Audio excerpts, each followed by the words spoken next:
Bum, bum, bum, bum, bum. Nor battle hammer, charging down the field, better wave the banner. Yes, I forgot the words, yeah. Your battle hammer, put him in the column behind your tank, yeah. Make sure that he's in the same column as your DPS, yeah. Fiends can hold against a king so bold because he's only a support and not a tank, making proud all the clans of old, I guess. Oh.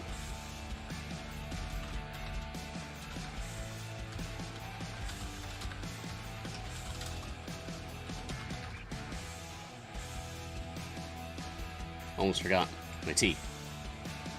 Fixed. Saved. Saved. Hello, Star Chaser. Hello, Foolish Genius. Hello, loading screen. Hello, Idle Champions. Hello, cup of tea. Hello, mug warmer. Hello, cup of water. Hello, Stream Deck. Hello, key lights. Hello, sunshine. Hello, open windows. Hello, various miniatures and D&D sundry scattered across my desk. Hello, new pair of glasses. Hello, old pair of glasses. Hello, PS3 controller I haven't touched in months. Hello, alarm clock set to Pacific Standard Time so I don't get confused.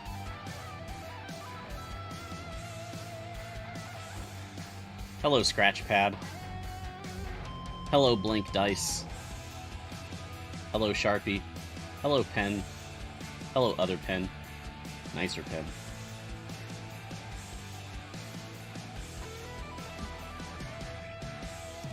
Hello, webcam. Hello, other webcam. You know I have two webcams? I rarely use both. Sometimes, though. Like back when I did wood burning streams on my channel, I'd have one on my face and the other pointed at my desk so you could see what I'm working on. Those are fun. I want to do that again.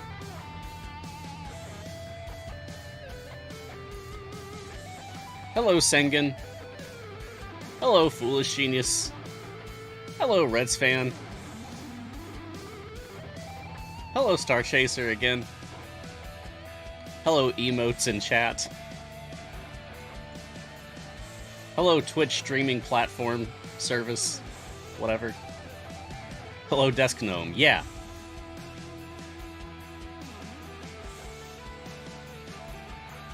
He'll still be visible, but he's more in the background lurking.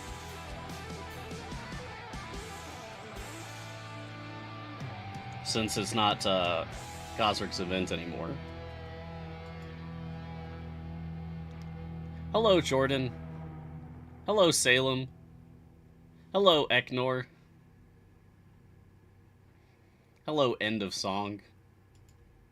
Hello, pause button. Hello, my theme song. Well, it's not really my theme song, it's the theme song of this show. Can't let my ego get too big, you know. Here's a man who puts Big B to shame. Hello, Jason Charles Miller. Hello, guitar. His hands of magic, idle champions his game. Hello, melody. Hello, rhythm. He's got a cup of tea, wearing a square song. Hello, Yorkshire Gold. His advice is on point, like a magic missile. Hello, questionable advice.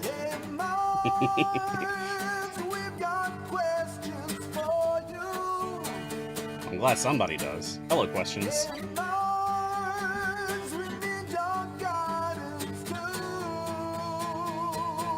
From your guiding hand.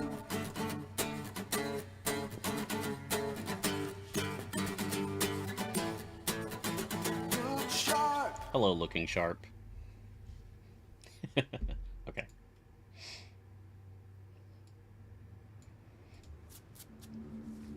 get some more music on. And if I've done this all correctly... well, we shall see! Greetings, champions. Welcome to Mars Guiding Hand. I'm Mars. This is Idle Champions of the Forgotten Realms, the free-to-play, officially licensed Dungeons & Dragons Formation Strategy Management video game from Codename Entertainment. On the show, we take a look at the latest content, discuss strategies, and answer any questions that you may have about the game, so get cozy and grab a drink and join me for a little while as we talk about all things Idle Champions. Hello. I hope you all had a restful weekend. I hope yesterday was good for you as well. That was a Monday. This is now a Tuesday. A Trials Tuesday. So, quick check-in on my 2 accounts. Oh yes, I almost forgot to say. It is episode 179. Today is April 19th, 2022. Alright, quick check-in on my 2 accounts. I'm farming Mad Wizard. So nothing new there. Okay. My Epic account, however. What's this? The Everlasting Rhyme Adventure? What? Stage 339? What? Yeah. I started Icewind Dale over the weekend. So, let me catch you up to speed. What I've done. What have I done? On Baldur's Gate Ascend into Avernus, I played through the whole story. I beat Tiamat! Woo! I still have Rhea to unlock, though. That's still going to take a while. You have to have 40 adventures or variants done, and I've done 20. Because the storyline is just 20 adventures long. So, I gotta get through all that. There's still plenty to do. But it also means I'm ready to do the Mad God. I want to do this on stream today. We're going to play through the Mad God on stream today. But I started Icewind Dale. I beat the first one, Giant's Bane Tavern, and yes, Foolish Genius, I definitely had the I'm afraid of you moment again, actually. It didn't hit quite as hard because I was halfway expecting it this time, but I did go in there thinking, like, oh yeah, this will be easy. Nope! Party wipe. Okay. Well, let me rearrange some people, I guess. Yeah, now I'm on the Everlasting Rhyme. So I've only done 1 adventure, and I got to 1 E10 favor. Like stage 400 something, I think. Now I'm on my 2nd adventure. I'm on 342. It looks like I'm going to get to an E12, which is cool.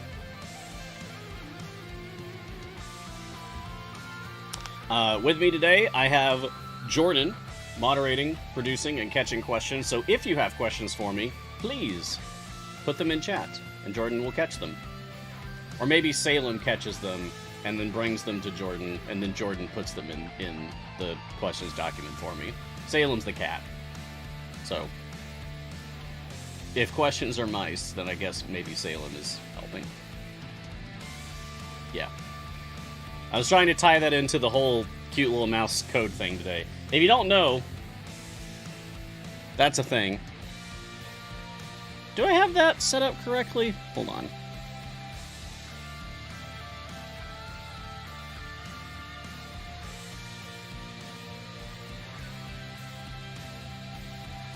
Okay, let me see if this is set up correctly. Boop. Yeah, I did it. So that's the cute little mouse. Hold on, let me go back here. Pause. There we go. Gale the Dumbo Rat is available now. It's adorable. Yeah. And of course, there's some other stuff too.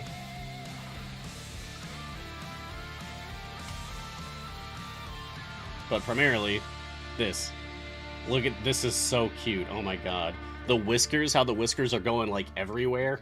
I love that. And the little chainmail. And the little needle sword. Oh my god. That's precious. Immediately reminds me of Redwall. Back when I was in like middle school, I read some Redwall books at the urging of my friend, and I didn't get into it as much as she did, but I enjoyed the adventure. I enjoyed the little woodland romp that those stories tended to be. Although they got heavy sometimes. Anyway, yeah, it reminds me of Redwall. It's adorable. Oh, and the Needle Sword reminds me of Hollow Knight. Oh, yeah, that's what it was. I knew there was something else about it that's like there's something else here that's like touching a part of my brain that brings me joy. What is it? Hollow Knight. Yes, you're right, Foolish. God, that was a good game. I'm really looking forward to Silk Song. Whenever that comes out. But I mean, you know, I hope that they take their time. They put out all that DLC for Hollow Knight, like, totally for free for people, so in my eyes, they have earned whatever time they need until we get Silk Song. Yeah. Oh, man, that'll be good. Probably the best Metroidvania game I've ever played was Hollow Knight, yeah. Really, really exceptional game. Alright, we got some questions coming in, so Jay McAnealding question. Hey, Mars! Want we can try Good Viper or Yorvin comp today? Could be fun. Yeah, okay. I want to start Trials anyway. So, how about... Because I've got to, like, actually do the Mad God Adventure today. So, I probably won't be able to do, the Trials Mount Tiamat with my 2 accounts together until next week, which is... That's fine. But let's set up a Trials today for my Steam account, and we'll do a Yorvin or Black Viper if they let me. Okay, what's the highest I can go? Just Heroic? Okay. So, if you want in on a Heroic difficulty, that's difficulty 2, Heroic difficulty, Trials of Mount Tiamat, I'm buying. Your campaign join code is the number 9, Narak, Korth, the number 6. 9, Narak, Korth, 6. Or 9, Naris, Korth, 6. Yeah, I did it this time. Yeah, I didn't get slowed down or have to ask chat for help. I did it. Huzzah. I usually pick last. I'm going to pick first. Where's my Paulton? There's my Paulton. Wait, no, I don't want to bring Paulton. I want to bring... someone that... Oh, yeah, there we go. Delana. I want the fun of reducing ultimate cooldowns by the maximum amount. Yeah, I was going through, like, all the champions' assault option effects things, and, I thought, like, ooh, I didn't realize that you could reduce ultimate cooldown by 75%! That sounds fun to play with, especially for certain ultimates, so, yeah, I want to play with that. So if you want to join in on this, it's Heroic difficulty, that's the level 2 difficulty, tier 2. It's the number 9, the letter N, the letter K, the number 6. 9, Narak, Korth, 6. Yeah, get in on that. And then we'll do a Black Viper or Yorvin composition, as Jamik was requesting. Okay. Arleon, is E21 favor, or Area 500, where you start to slow down insofar as favor gain? Or does it really boil down to your formation and gold farm characters? No, yeah, it really does boil down to your formation, what champions you're using, how well geared they are, what blessings you have, what patron perks you have, and how set up your Modron core is. There's honestly a lot of factors, and they all contribute together to determine really how far you're going. There can be a little bit of a favor wall sometimes, though, where like the favor can jump up different steps, like more than you might have been expecting. Like the one that always stands out in my mind is for Zorbu, one of his high-end upgrades is at E70 gold, and then his very next upgrade is at E78 gold. That's a large jump between. So if you're just happen to be struggling. Like, if you don't have enough favor to go from E70 to E78 easily, then that last upgrade purchase might be just out of reach until, like, your next run or something. So, sometimes there's jumps like that, but for the most part, it really does just come down to all these various dials that you have control over. And not just, like, where you're, like, how many champions you own, but also, very importantly, like, where you place them. Like, I've been working with Shaka over here for the past several runs now. This is pretty much the team that I used for beating Tiamat in Baldur's Gate into Avernus. And so I've been at the mercy of what Shaka's Celestial Puzzles have landed on. And so far, I've been doing pretty well, I think, at actually completing all of Shaka's Celestial Puzzles. I put in Shaka and I level him up until I see what his puzzles are, and then I decide from there, okay, what's my DPS going to be? Which, thankfully, I've been able to do a Shara DPS, and either doing Potpourri Exotic or Potpourri Short Folk. And it's been working every time. Like this one, I've got every slot filled. Actually, for that matter, if I do this, and I do this, nice. And I can go here. Cool. And now I've got Zreng on top again. Haha! Sweet.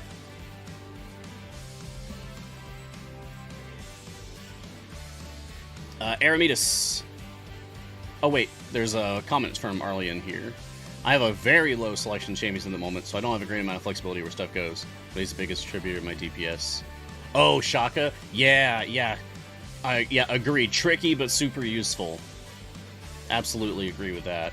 Yeah, I really like him. Also, like, the guy's fashion sense is on point. I love this look. I'll talk about look sharp at the end of each episode. This man knows how to look sharp. I would absolutely wear that outfit. That looks really good.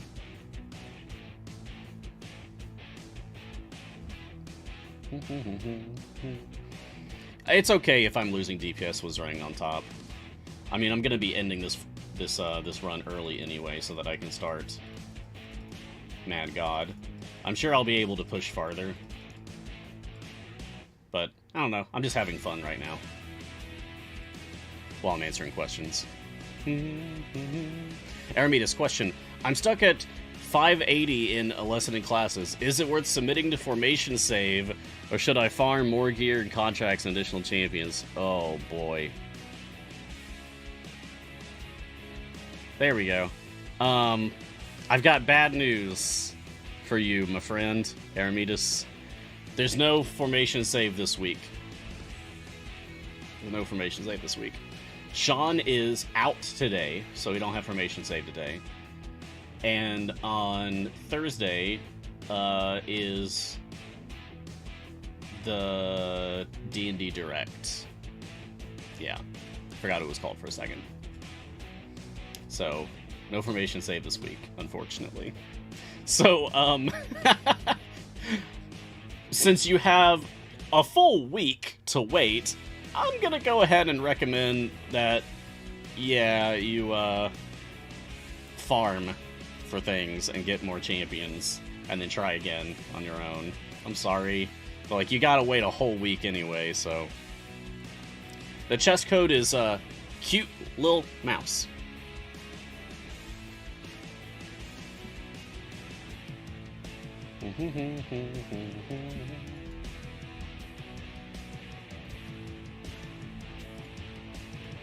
Alright, let's go ahead and end this. I got E12. That's good enough. Let's start the Mad God adventure. So I can unlock Trials of Mount Tiamat on my Epic account. Can you believe we've come this far on this account? It's amazing. Alright, let's go! I only get to do this once, so I better enjoy it.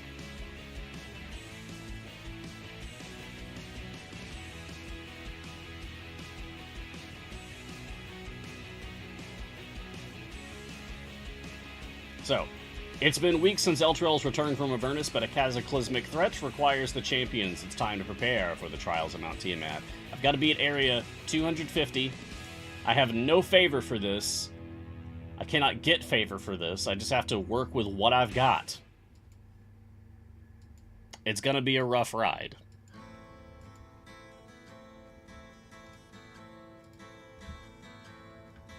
I still don't see anybody in my trials group yet. So still waiting for that. So back to questions. Zephan. I just had a trials where 2 players did nothing at all. Did they still get rewards? Yep. Yep, they did. In the current way the system is put together,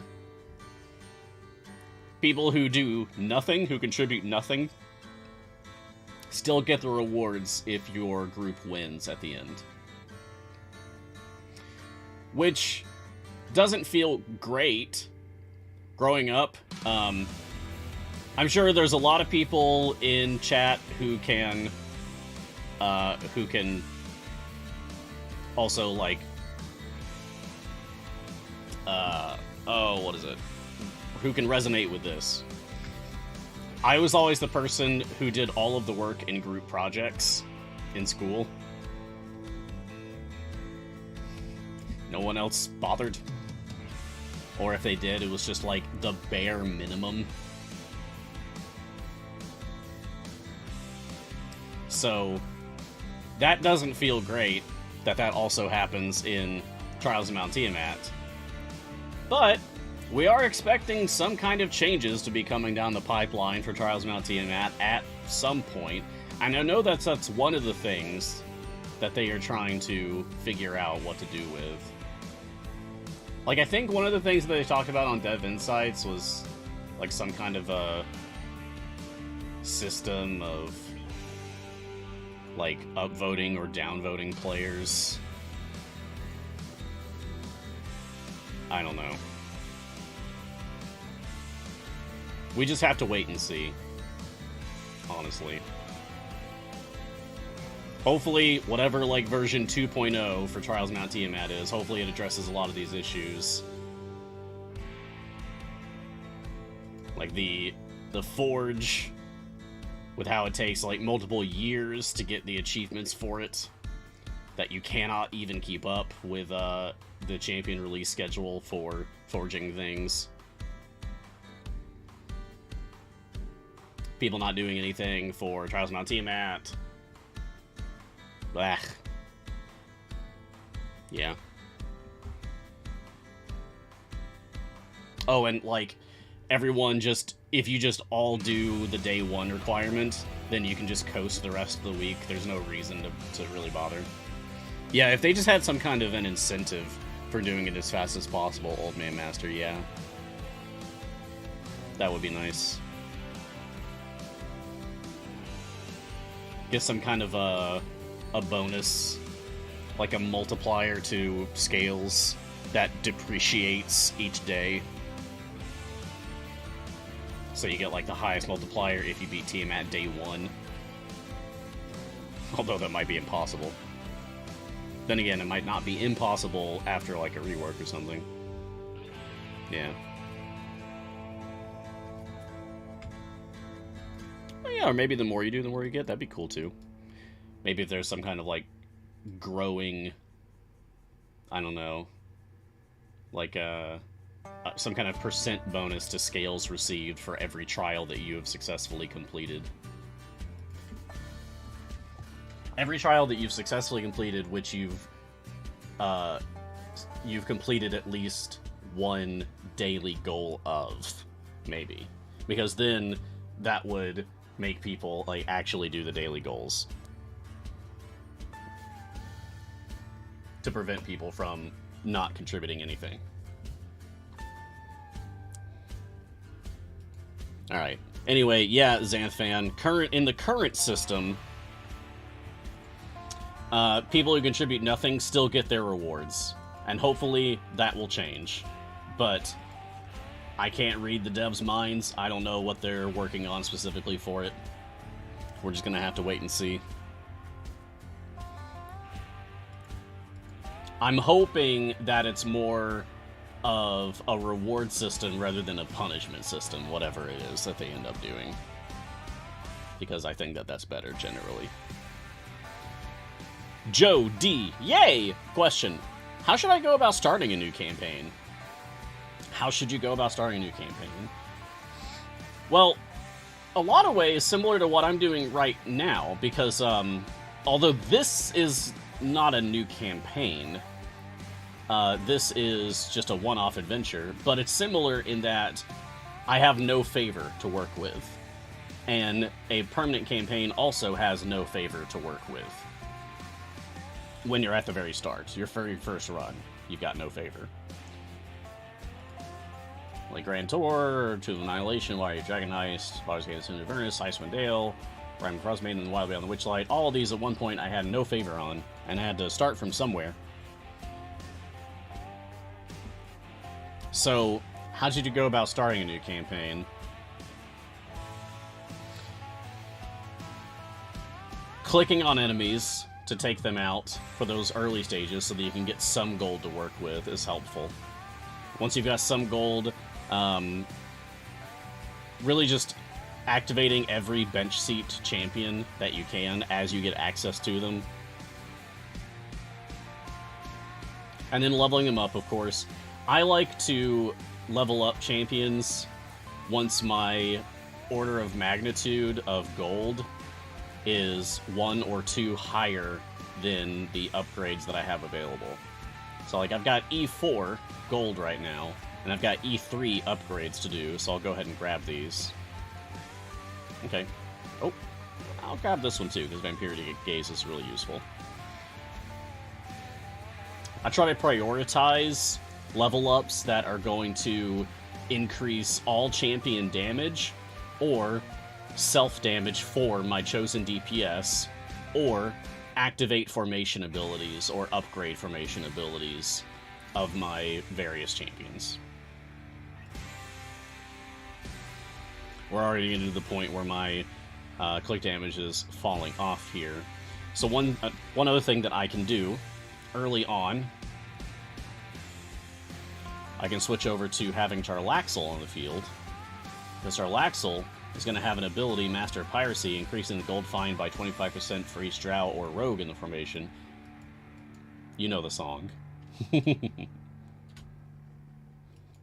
Once I've got that ability unlocked, then I can flood my field with various rogues and drow just to get more gold fine, and that will keep my click damage having value for a few more stages, as well as allowing me to afford upgrades for my champions to get them on the field faster and to get their abilities working faster than they would otherwise if I was just going at, like, normal speed. Speaking of going at normal speed, I want to go faster. There we go, that'll help. Also, just remember, potions exist. They can be very helpful at the start of a run, especially gold potions. Just so you can have more gold to gain.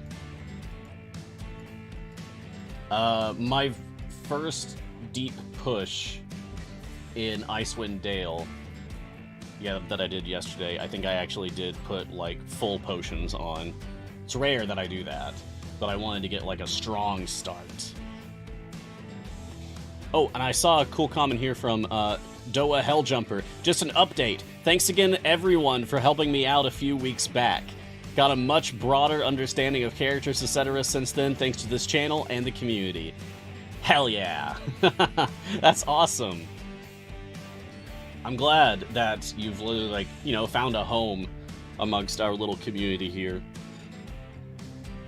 I hope to see you around, Helljumper. I'm glad that you're enjoying yourself. That's great. Yeah, there's a wealth of resources to enjoy in this community. The people taking over for the visual aids that I used to put out have been doing some excellent work on that end. Oh no, Gromma, it's all up to you! Gromma! Do it! Gromma! Gromma! Gromma is so close! Gromma, come on! No! Alright. This happens. Sometimes adventures will kick your butt. Especially at the start of a new campaign when you got no favor to work with. But you know what can help? Sometimes just opening a silver chest can help. Because you'll get gold. Look at that, E6 gold. Well, let me do another one. And then hopefully I'll be able to afford my Jarlaxle. Yes! Okay, so, increased gold find. And now, do I have any Rogues or Drow? Rogues or Drow? Rogues or Drow? Do I have any Rogues or Drow? Yes, I very much do. Okay, there we go. You're welcome. Alright, so now I've already gotten my gold find up to 298%, up from 0%. It's much better. So hopefully we can actually take this guy out now. Talon's your favorite champion? Talon's awesome. I use Talon a lot on this account. I'm probably going to be using him a lot on my Steam account once I'm switching over to free to DPS. There we go. So this is my favorite thing to do for a new campaign when I've got like 0 favor, is as soon as I'm able to afford Jarlaxle and get him up to Master of Piracy, I immediately put him out there and then put all the Rogues and Drow that I can. Because there's so many Rogues and Drow in the game, you can really get his gold find up to a pretty good number, even when you have no favor. Moobot, what are you doing? Moobot is still a little confused from last night's familiar quest, I think. Jamek Unyielding. Question. Hey Mars, how do Korth? Not sure fully understand. Please explain briefly? Okay. Let me switch back over to Steam. Here's Steam. Oh, how's the Trials group doing? We've got Oxyotl. We need 3 more, and then we can go. But welcome aboard, Oxyotl. Alright, Korth. Blah, blah, blah. Dangers. Lizard Samurai Man. Raised as a gladiator in the pit arenas of Karator, Korth has since traveled the world studying fighting styles and the art of war. Korth is infamous for his skill and efficiency in battle, and for his ruthlessness, as he never spares the lives of his opponents. Those who cross Korth's path do so at their own risk. Wah! Yeah, okay, so Korth. Starting with Lizard Folk Tactics at level 25. Whenever Korth attacks an enemy, that enemy gets a marked debuff. Champion that attacks 1 or more marked enemies gets a single 0.25 second reduction to their next base attack cooldown. So, he marks enemies with a debuff, and then when champions attack that enemy, they get to attack faster. They get a little attack timer cooldown buff. It's not as good as Whittles, unfortunately, in the same slot. If they are in different slots, that would be so cool to use them together, but they are in the same slot, so you can't. So as far as, like, attack timers goes, Whittle wins for this. Fighting Spirit. When any champion attacks a marked enemy, they also get a, for me currently, 204.7 temporary HP shield with 15-second cooldown. So, Korth also gives people temporary hit point shields. Just like Calliope. They just have to attack the enemy that he has marked. Also calculated. When any champion attacks any marked enemy, Korth increases the damage of all champions for 15 seconds. Each information champion can contribute a single stack, and each stack expires separately. So, also when champions are attacking the marked enemy, you're getting damage buffs for the whole group. And Rapid Strike, when any champion kills a marked enemy, they get a 25% chance to immediately attack again, and have 5 seconds removed from their ultimate attack cooldown. That is nice, the 5 seconds discount from ultimate cooldown. But it's not going to be happening like a lot of the time. Like if you're using familiars to get up to your wall, then your familiars are killing things and not your champions. But once you're at your wall and you're going slower anyway, like this, it's going to help, but it's not going to be like a huge game changer. The 25% chance to attack again immediately when they take out an enemy, that's cool. But also, Whittle gives people a 25% chance to attack again immediately when they attack, and not when they kill things. So again, Whittle just beats out Korth for attack speed shenanigans.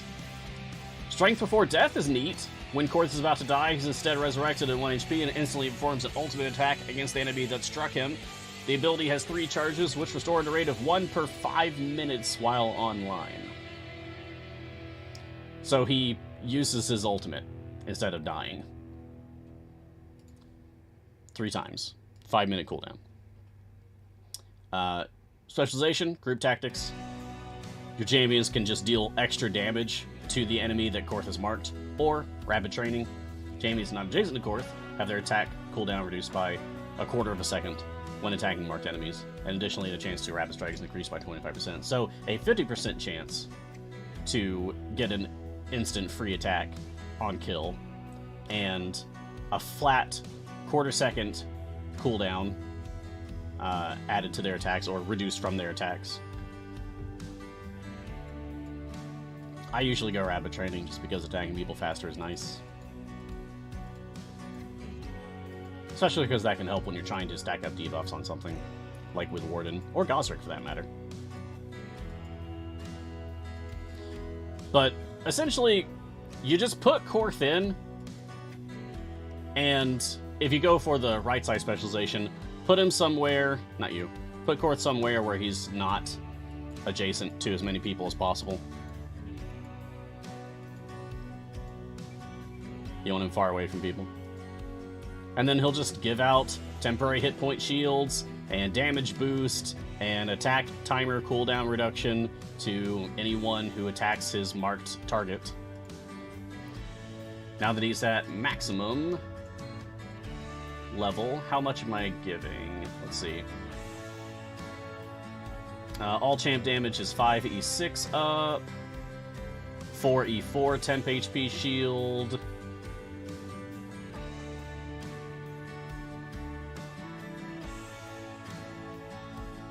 Yeah. Once upon a time, he was the best in slot, for me, at least.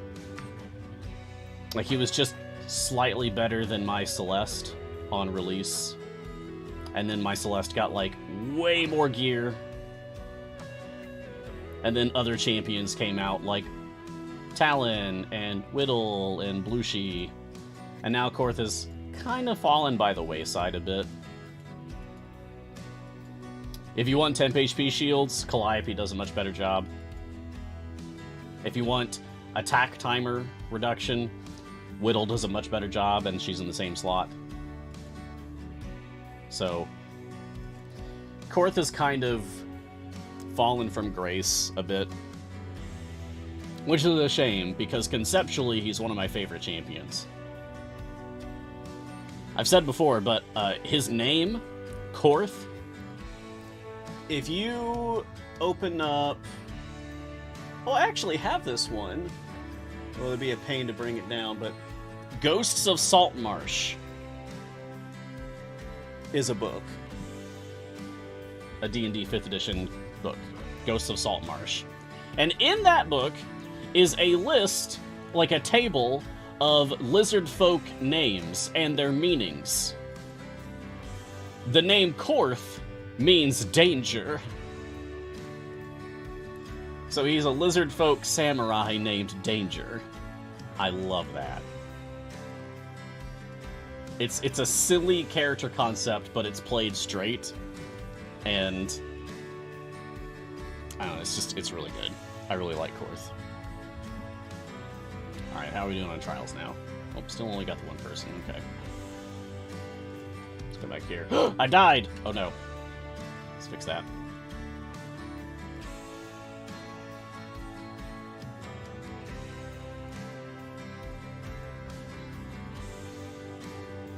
Go team. Attack!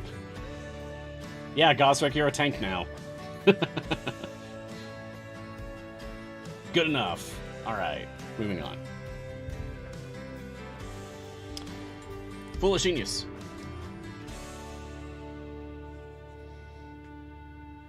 If you're reducing ultimate cooldowns, can you test Xeraphon ult to see if it gets reduced? I asked that question ages ago and you said you would try a test. Ooh. Yes. Yes. if we actually get this trial off the ground, if we get enough people in here, then yeah, I would love that. Because Xeraphon Ultimate is a key component of Xeraphon's ability to contribute to your team. You want to ult early and often. So being able to spam Xeraphon's Ultimate a lot more in Trials Mount Tiamat might make Xeraphon particularly good in Trials Mount Tiamat. There is a trial open. Yes. The campaign join code is the number 9, the letter N, the letter K, the number 6.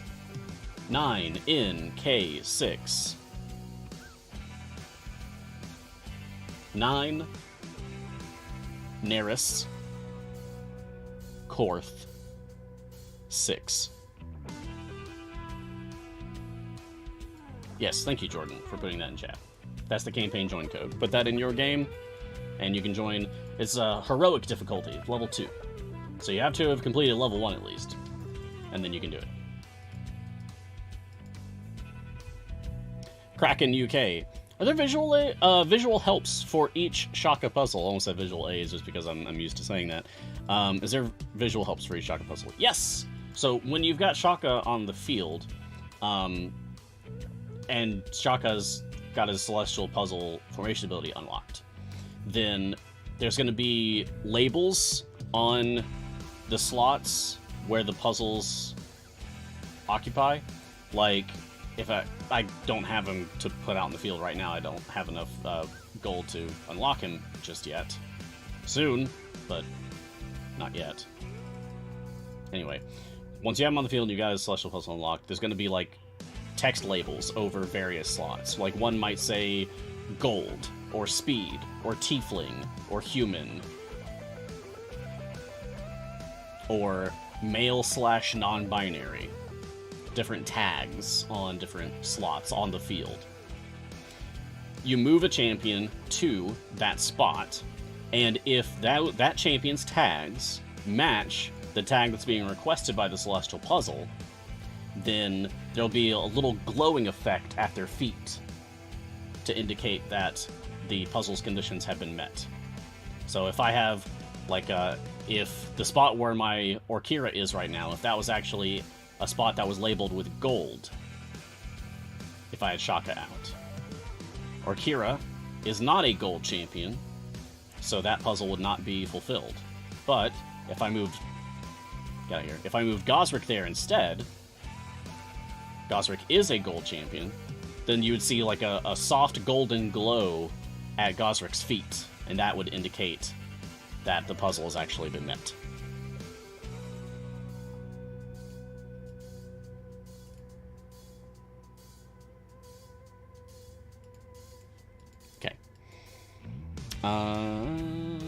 Joe DA, question, how do I maximize Ashara's DPS? Well, step 1, if you're playing Ashara DPS, your first bond choice for Ashara is Potpourri. Not humans, not dwarves and elves, you're choosing Potpourri if you're playing Ashara DPS.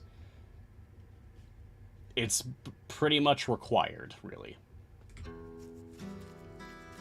Makes a big difference. Oh, the party's full for my trial? Okay, hold on.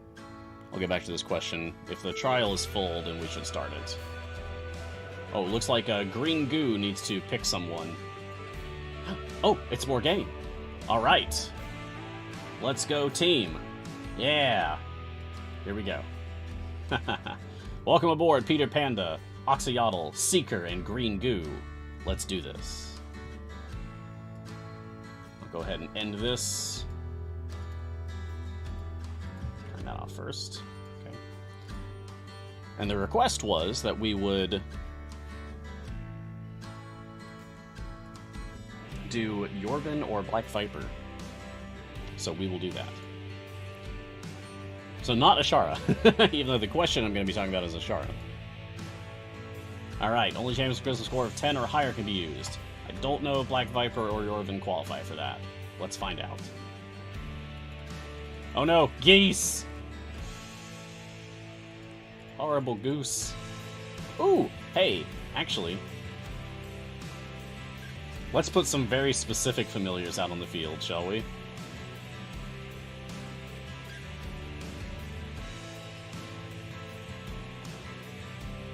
Yeah! And our friend Mei-chan can help. There we go. Familiar quest, go! It'd be cool if there was like some kind of Easter egg if you had all of them out in the field at the same time, if something special would happen. That'd be nice. This game needs more Easter eggs, in my opinion. Anyway.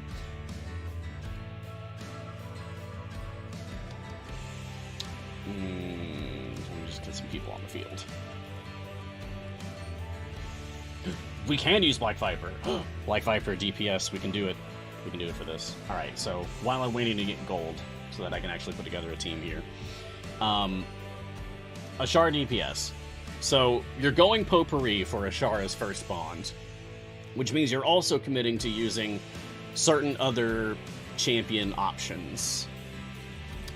Tiefling, Turtle, Furbolg, you know, the other list of Potpourri champions. And there are several good options for Potpourri. See, the reason why it matters is because Aarakocra is one of the options for Potpourri, and Ashara herself is an Aarakocra, so she is giving out this Potpourri bond effect that's buffing the damage of everyone in Potpourri. And then she herself is a member of the Potpourri bond, so she gets it. And then Paragon of Kir Sabal for Ashara is as long as you have 3 or more members of a bond, then Ashara herself also gains the bonus of that bond. So then, if you have at least 3 members of Potpourri, which Ashara herself being an Aarakocra is 1, you just need 2 more, then she also gets it again. So she double dips into Potpourri bond.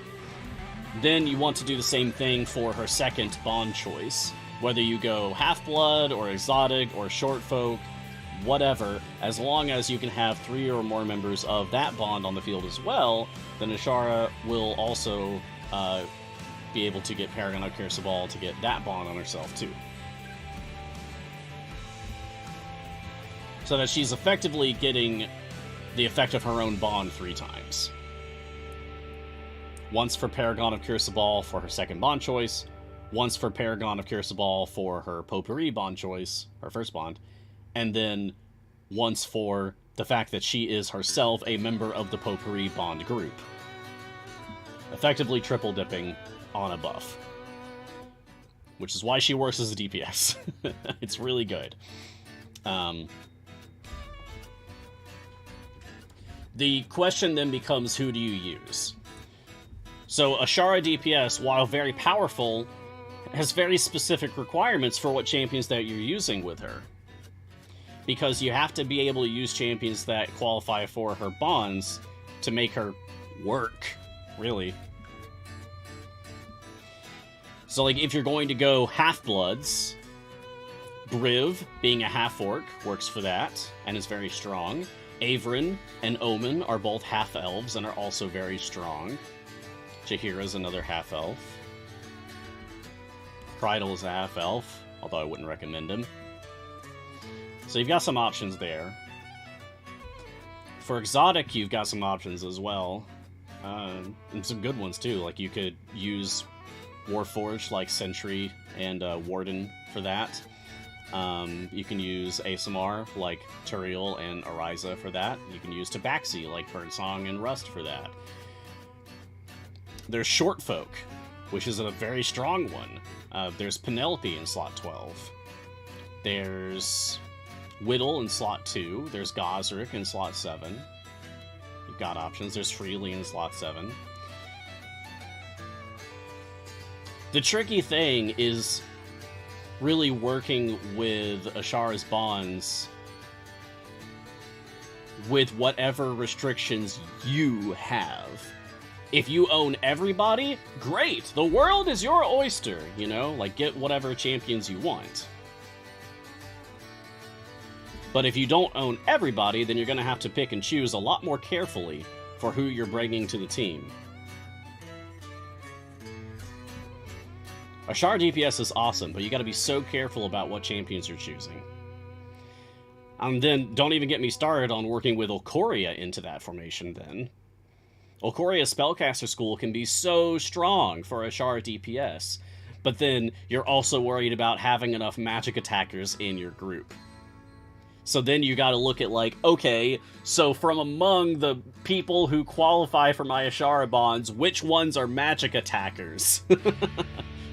It can be a real headache, but it can be extremely rewarding if you actually take the time. Speaking of taking the time, let's actually work out Black Viper DPS, shall we? Alright. Black Viper! So my Black Viper's already maxed out on red gems. She's got all of her unlocks done. You need 6,500 red gems to get the final Black Viper upgrade. I've got 83,000. She's fine. She needs more upgrades. Alright. So, she'll be collecting red gems and getting bonuses for all the red gems that she picks up.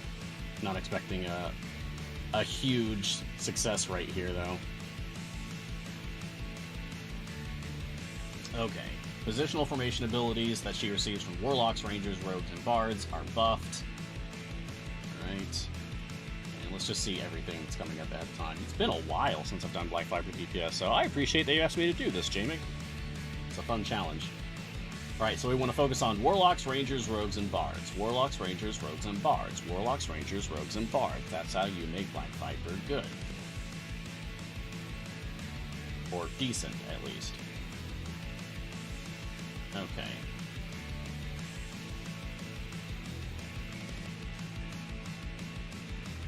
Warlocks, Rangers, Rogues, and Bards. Do I have any Warlocks, Rangers, Rogues, or Bards? Yeah. Oh, yeah, and, positional, right? Yes, positional. Okay. So, like, Deacon, for example, adjacent champions, if he's a Bard, so... Deacon is a maybe. Right. Warlocks, Rangers, Rogues, and Bards. Yeah, I'll keep Deacon.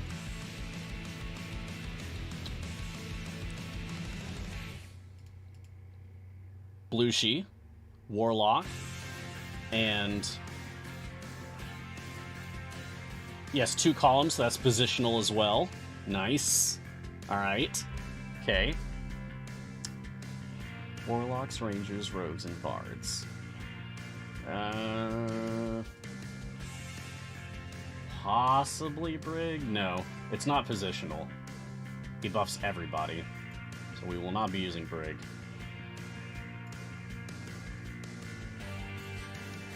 Warlocks, Rangers, Rogues, and Bards. Bayless a sorcerer, right? Yeah. Okay. There's Paulton. There's Desmond, Ranger, Noble Heart.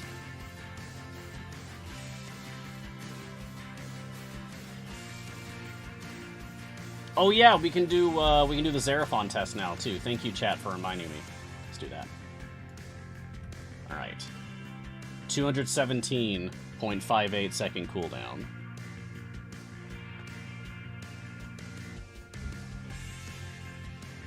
$217. Is that significantly faster?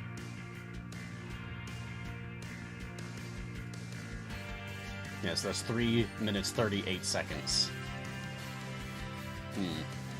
I mean, that would certainly feel fast on 10 times speed. But on normal speed, that feels pretty slow.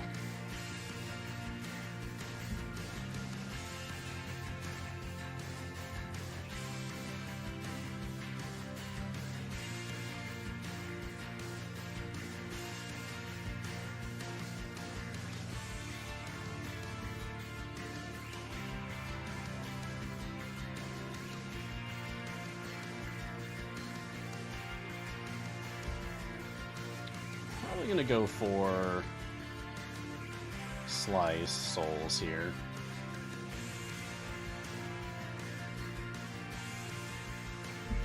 We'll just keep it adjacent. Oh yeah, I guess Briv is skipping now. Alright, let's get Desmond out here too. This Noble Heart's really cool.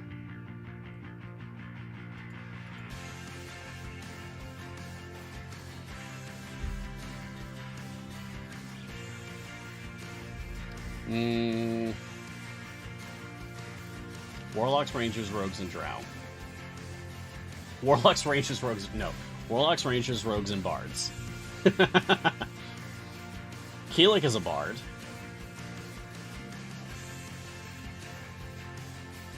And is adjacent buffer.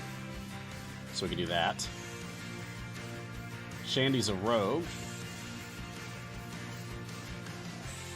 And is also positional buff. Okay.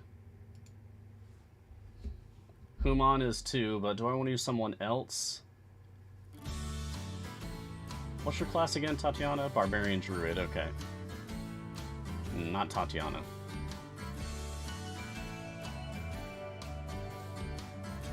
I mean, potentially Human in the back, because then it's 2 columns in front.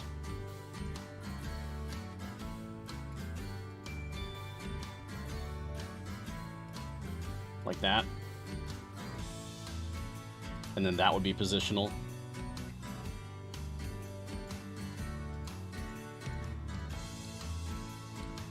Dritz, you're not giving me anything, though.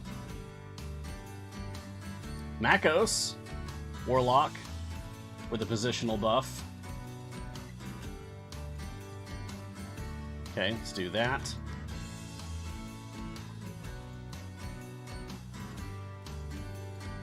Okay, okay. This is going all right so far.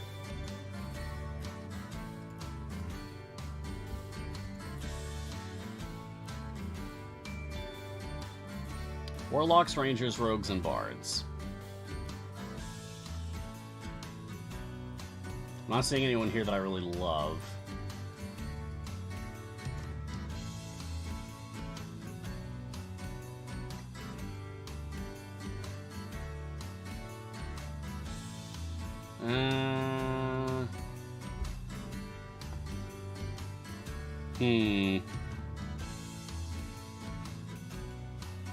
I mean, we just need another tank out here anyway, so okay. Come on, Nova. You might get replaced, though, so don't get too cozy. And one more person. Who do we want? Warlocks, Rangers, Rogues, and Bards. I mean, I guess Eliwick, the greatest bard in the multiverse. Sure. You can be here too, I guess. That's fine.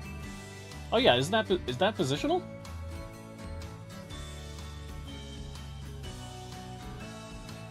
Aha! It is! Alright, great!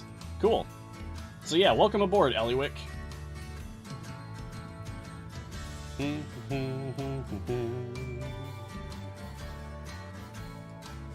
Alright, we'll take Empowered. Collect more red gems. More stacks. Alright, actually, I like this. I was not sure how this was going to work out, but I think we've actually made a halfway decent Black Viper formation here. Yay! And she is the Bud Setter. Excellent. Mission complete. Nice. Yeah, we'll let this run. That's cool. It's a nice change of pace for sure. Good request there, Jamek. That was fun. Alright, back to questions while I play through Mad God Adventure. Maybe we can get some Shaka puzzles going. Well, we need more gold first. Okay. So, let's see. We did that one and that one. Guinevere8569U. Question: what is D&D Direct? So it's like Do you know how, like, Nintendo Direct has been a thing for a while now? Where they just... It's like seasonally, they come out and say, like, hey, this is what we're working on. It's just, like, a very quick presentation. Like, this is what's coming out. This is what to keep your eyes on, and what to expect in the near-ish future. Same thing. But for D&D stuff, I guess. I have no idea what they are going to be previewing and revealing. But I'm excited for it. It's a little bit of a bummer that I don't get my show because of it on Thursday. But it's also like, I get to have an easier morning that way too, you know? I get to chill and watch a stream instead of having to do a stream, so that'll be cool. What we usually end up doing for these things is we host the D&D channel through our channel, and then anyone from C&E like might be in Twitch chat here hanging out so that we can comment on it. Like, that's very likely what I will be doing, is hanging out in chat with you all so that, you know, we can be excited about it together.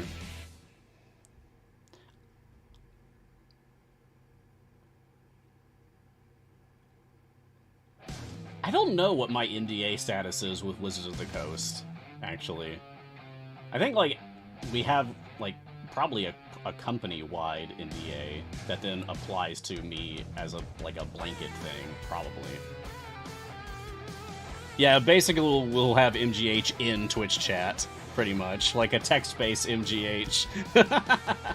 While we watch the Direct. Alright, Fennec.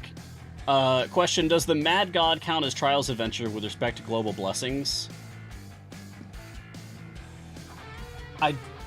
I don't know, but I would assume that it doesn't.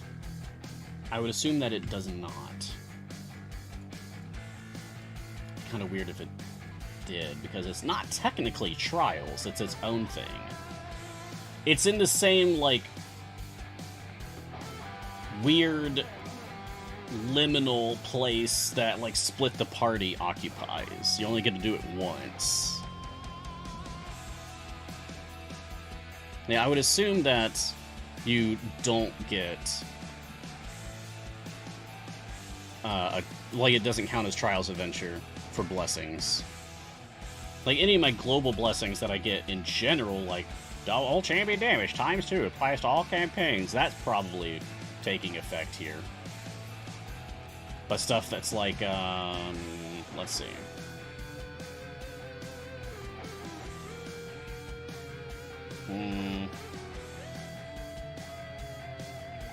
Do any of these actually matter? This just increases the scales that I get, but I'm not getting scales by doing Mad God.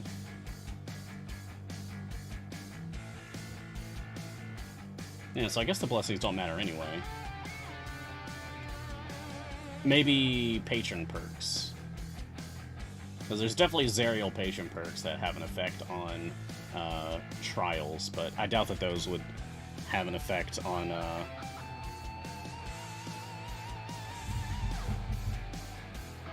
Mad God Adventure. I almost forgot the name of this adventure, and it was right there on the screen. It's one of those mornings. One of those days. Rhyonix. A question I'm asking myself is, does the upgrade 100% damage boost we get apply to all champions, even if some are not summoned yet? Damage boosts, like any kind of damage increase, like all champion damage ×2 applies to all campaigns, applies to all of your champions, but only if they're on the field. Like, it's not applying to Dragonbait right now because I don't have him on the field. Even once I've unlocked him, he's not on the field yet. But once I put him on the field, he will.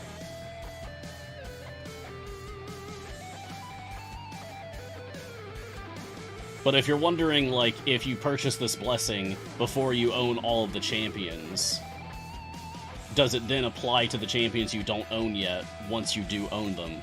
Yes, it will. It'll apply to every champion you use. You just have to have them on the field.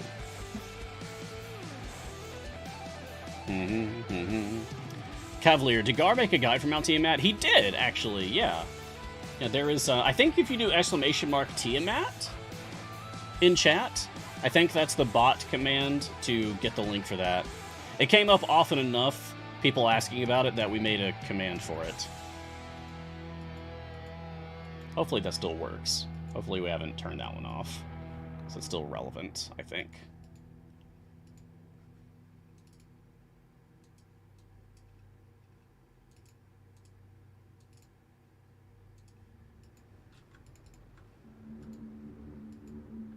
Okay, it's about time that I switch over to an actually good team. Ah, excellent, yes. The command is working. Good, good, good, good, good. You're welcome, Cavalier. Alright, so let's see, who do I actually want to use? Well, let's try setting up Ashara. See what my Shaka puzzles are. Okay. Gold's gonna be Gosrick. Female. Human.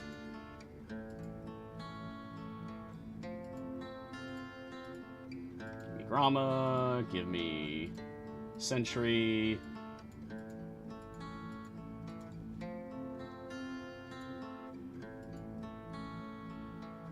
Don't actually want Viconia. I'll take Dragonbait. Okay, so here's Potpourri.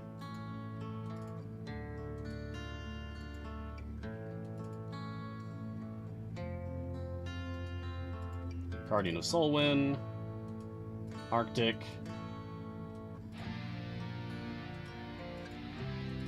Scatter Tax for the multiplicative bonus. Okay, looks good. Let's go.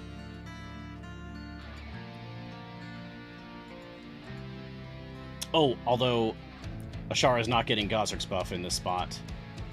Let's do that. There we go. So now Lucaria is there.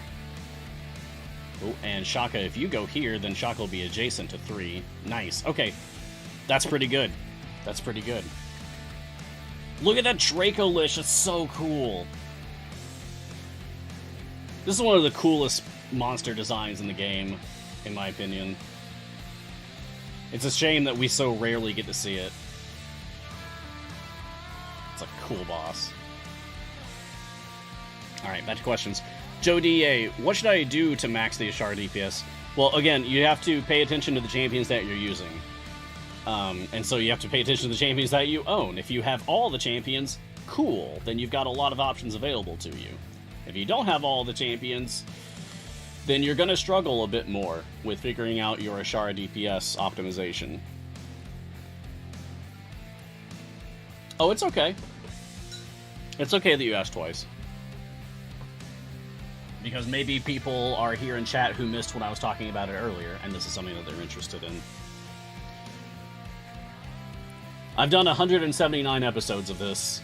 I'm very much used to answering the same questions over and over and over and over again. It's never really bothered me, which is nice, because it's something that I've had to do from the very beginning.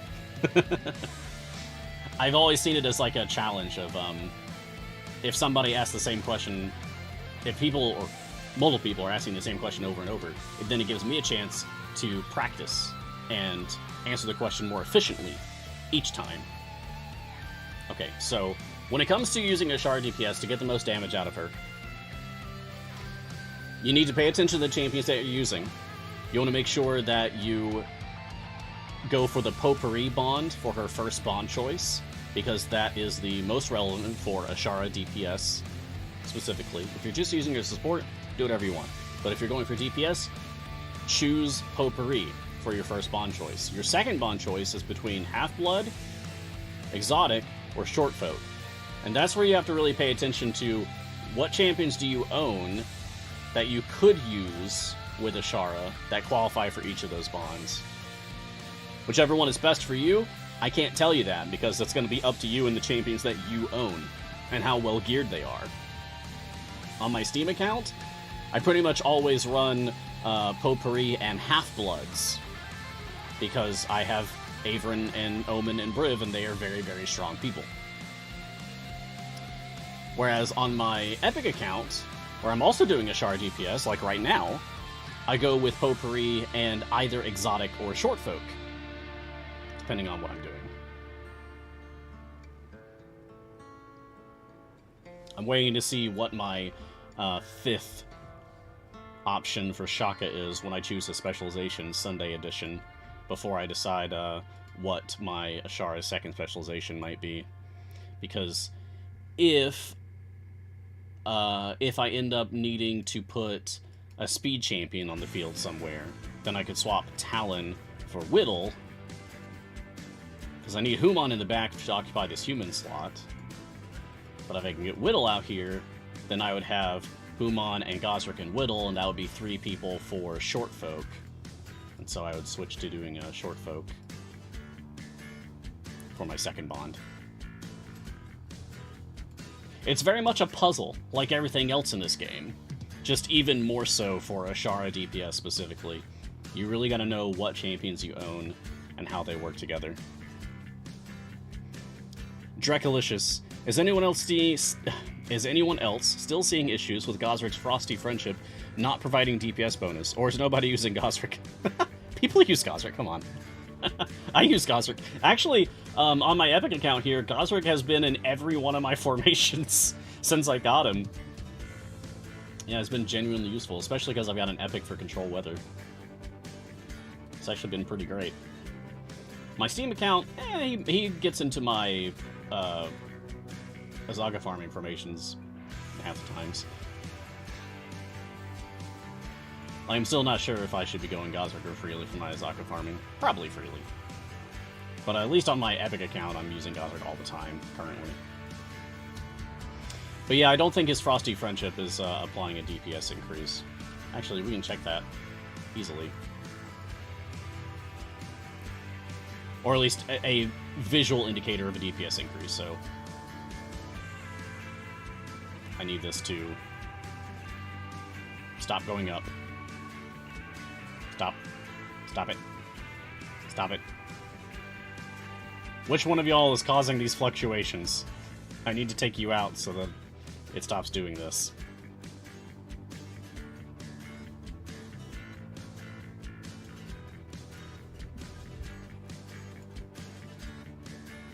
It's not you.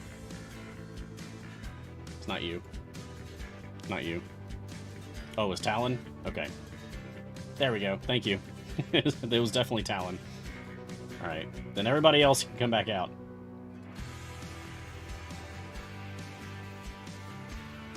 Okay, great. So, I'm going to level up my Gosrick here. I have an upgrade for Frosty Friendship. Let's watch the numbers. Frosty Friendship up 200%. It made his damage go up, because damage goes up when you get DPS increase. Or DPS goes up when you level somebody up. But, yeah. Frosty Friendship does not seem to be applying to the DPS breakdown. You are getting the benefit of it. Like, it is actually buffing your characters. It's just not being reflected in this number. Which is just more of a reason why this number is a lie. And you should just be paying attention to your bud.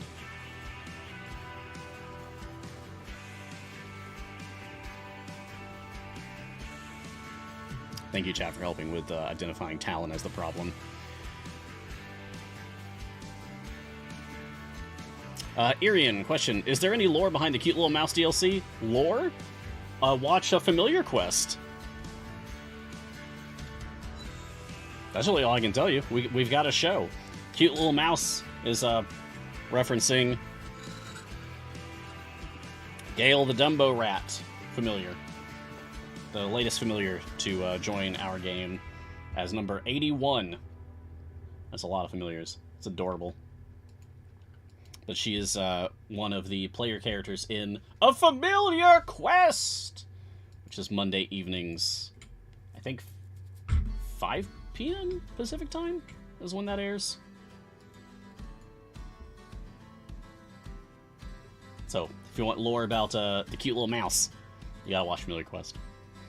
And there's we've been doing rebroadcasts of familiar quests on Wednesdays after Guiding Hand.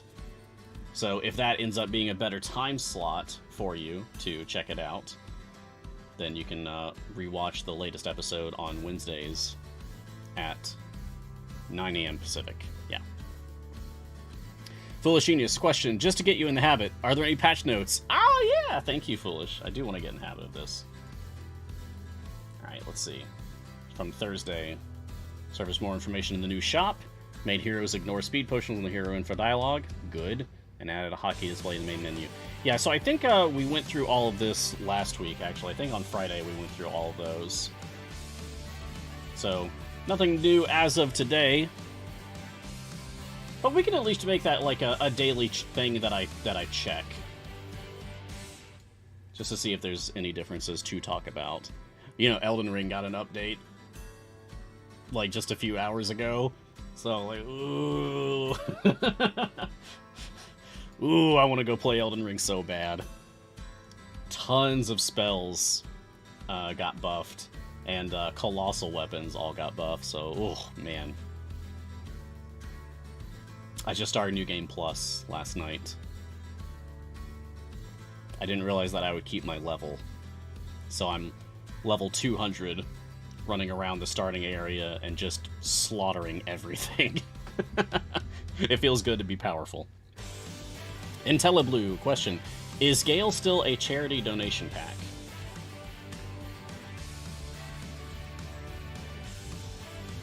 I don't believe Gale is. But I think, hold on.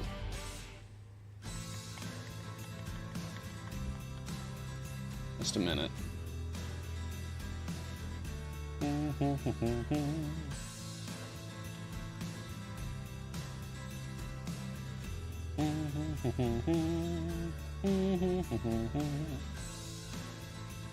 Oh, huh.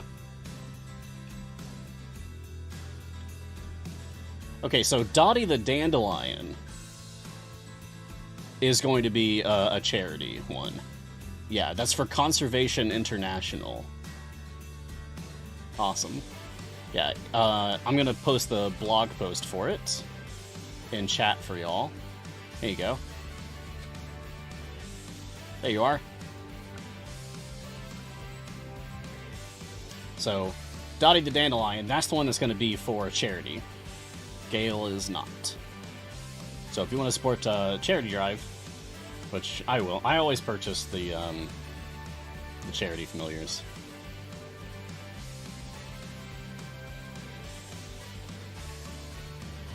Just wait for that one to become available. Joe DEA, question. Is Briv's Netherese Steel ability in total across all campaigns? No, that's not a permanent stacking thing. So, the way that Briv works... Good question.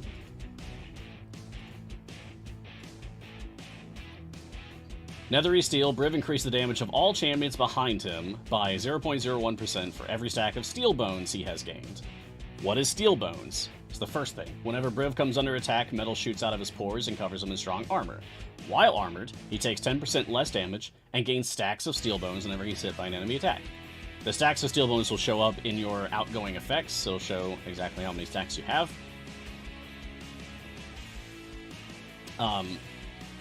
Unnatural haste.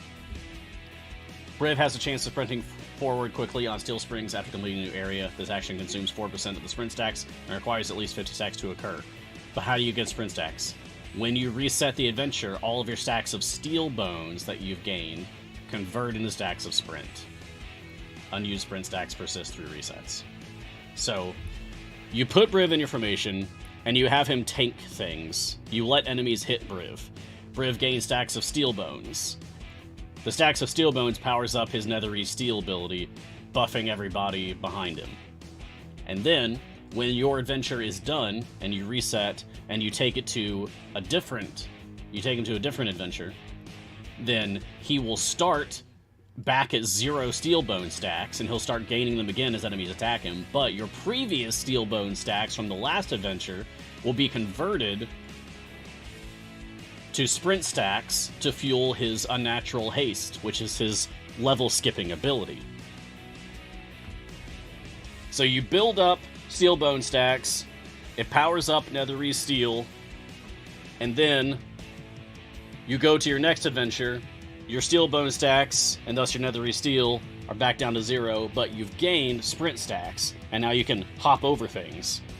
And then eventually, when you get to your wall again, and you're tanking things again, you will have likely lost a lot of, or all of your sprint stacks by then, and you'll start gaining steel bone stacks again. So it's like 2 fluctuating gauges.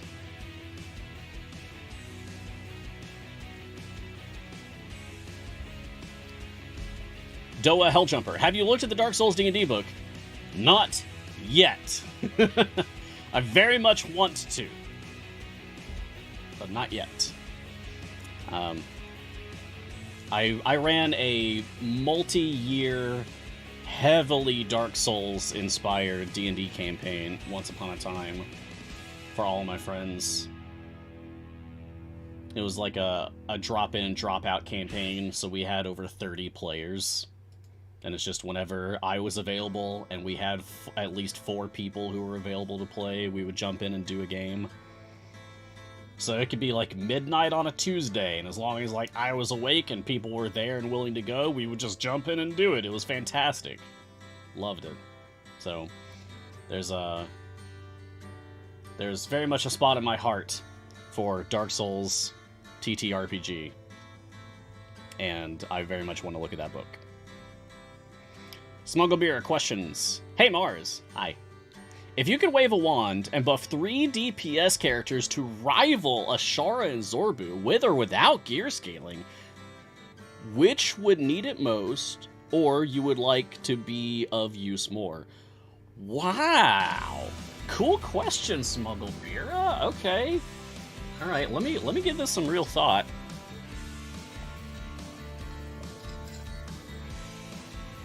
It's a good question. Okay. Basically, if I could wish list 3 DPS characters to have just immediately jump up to be like competitive DPS options, who would it be?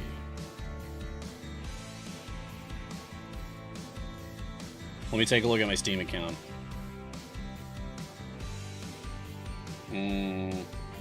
Oh yeah, in case you saw this, I'm having some kind of a weird graphical glitch on my Potions of Clairvoyance. I don't know why.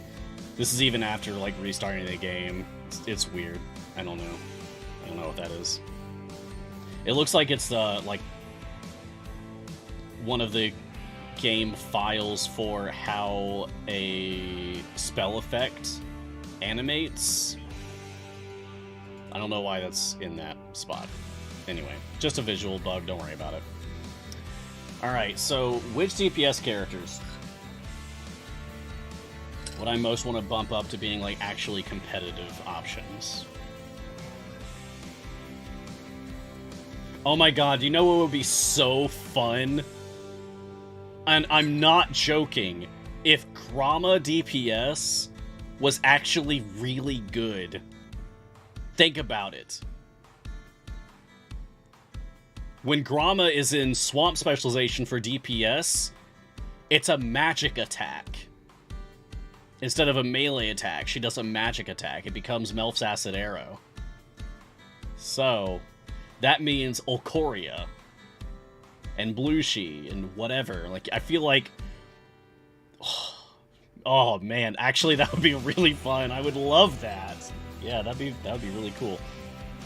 Okay, so Grama is 1.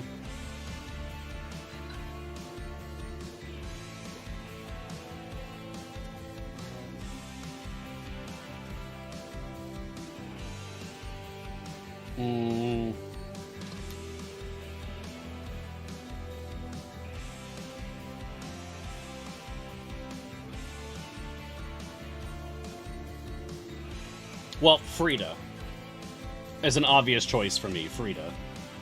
So that was just granted. I have to go with Frida. I love Frida. She's so cool.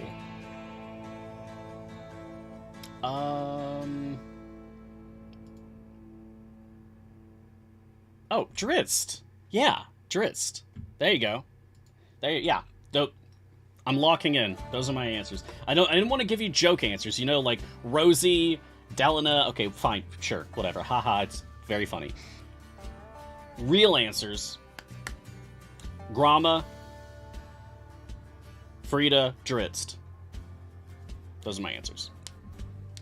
Good question, Smugglebeer. If I could just wave a magic wand and uplift any 3 DPS characters to being suddenly, like, competitive on the meta scene. Yeah, those.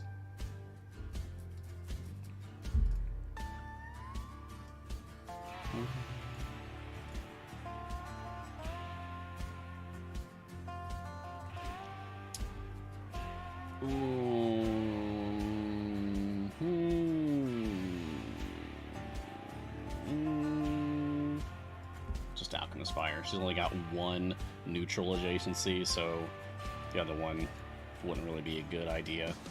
Okay, there we go. Alright, back to my Epic account because that one requires more babysitting right now. Getting through the Mad God. Oh no, we're gonna run out! We're gonna run out of speed! Yeah, that's okay. More gold, please.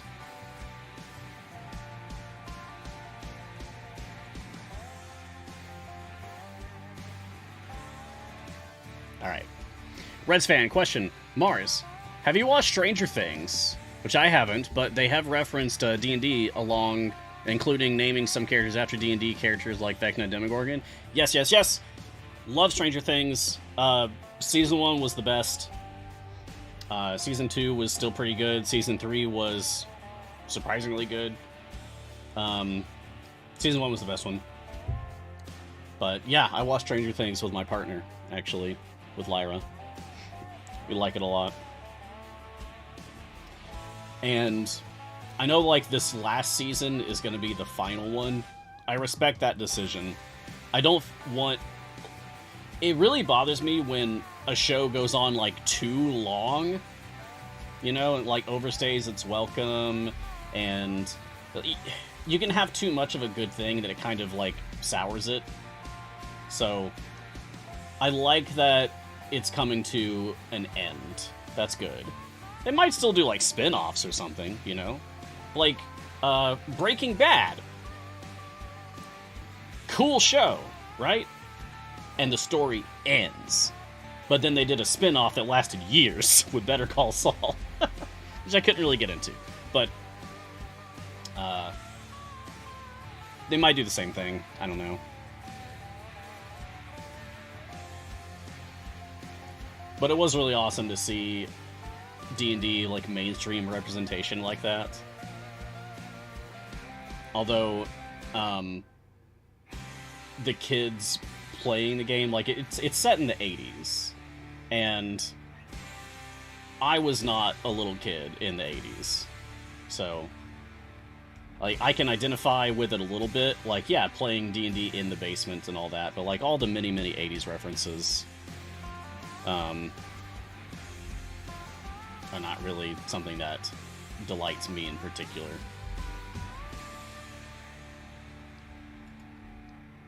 Man, I really want to go back and watch Season 1 again now. That was so good. Yeah, I like Stranger Things. Kenravip. Question. When choosing a terrain in Trials, some choices show an image of one of the champions. What is the significance of that? Well, the significance of that is that if you choose that, you will get a skin for that champion. There's these Worm Speaker skins. I believe they're called the Worm Speaker set. And it's kind of like a little incentive for you to play Trials and to do each of the different options for the terrain type at least once. So, like, do the forest, do the swamp, do the plains, do the underground, and whatever's the other one. What is the other one? Mountain. Yeah. Swamp, mountain, plains, forest, and underground. There's 5 of them. There's 5 skins that you can unlock, the Worm Speaker skins. Plus, you get an achievement for doing all of the 5, completing all the 5 options. Of course, it takes you multiple weeks to go through them all.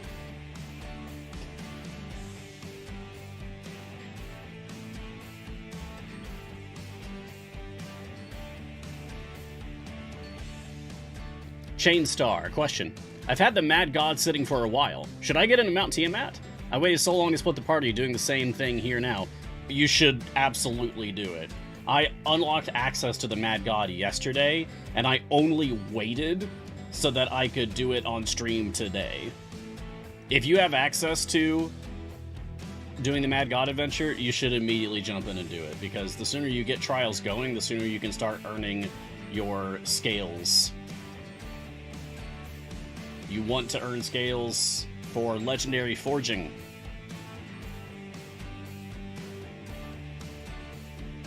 Because it's one of the, like, highest end in-game currencies, which is locked by time. Like, you can only get scales by completing a Trials of Mount Tiamat campaign, and you can only do a Trials of Mount Tiamat campaign every 6 days. So, the sooner you start doing it, the sooner you can start building up your pile of scales.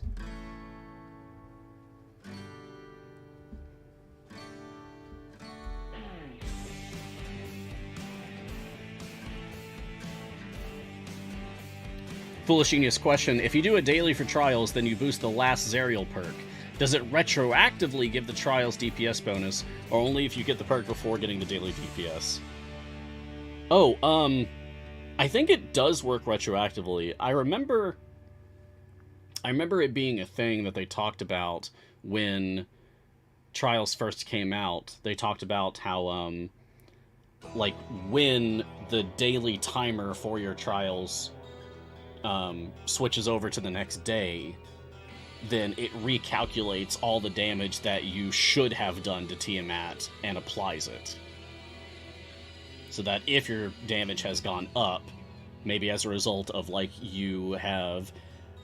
maybe you went on another Trials run and you got your highest damage in that run higher than your previous higher damage in your last run, then it, like, recalculates how much damage you should have dealt. So it probably takes into account the Zerial perk when that happens. I'm not 100% confident about that, but it's my understanding that it retroactively calculates everything at the end of each day when it goes into the next day.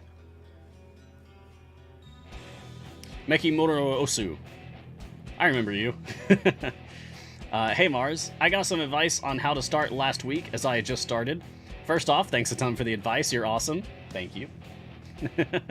I've unlocked the event characters and Drizzt, and I bought Narak since he seems very interesting to play around with. I agree, he's very interesting. Working on getting to Azaka now.